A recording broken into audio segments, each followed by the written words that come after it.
مومنو اللہ سے ڈرو جیسا کہ اس سے ڈرنے کا حق ہے، اور مرنا تو مسلمان ہی مرنا۔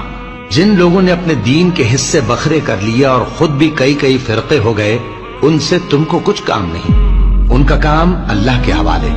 پھر جو کچھ وہ کرتے رہے ہیں وہ ان کو سب بتائے گا۔ مومنو اسی اللہ کی طرف رجوع کیے رہو اور اس سے ڈرتے رہو، اور نماز قائم کرتے رہو، اور مشرکوں میں نہ ہونا، اور نہ ان لوگوں میں ہونا جنہوں نے اپنے دین کو ٹکڑے ٹکڑے کر دیا اور خود بھی فرقے ہو گئے۔ ہر فرقہ اسی میں مگن ہے جو اس کے پاس ہے، اور اس شخص سے بڑھ کر بات کا اچھا کون ہو سکتا ہے جو اللہ کی طرف بلائے اور عمل نیک کرے اور کہے کہ میں مسلمان ہوں۔ اور اللہ کی راہ میں جہاد کرو جیسا جہاد کرنے کا حق ہے۔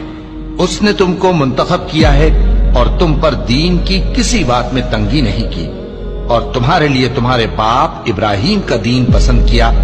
اسی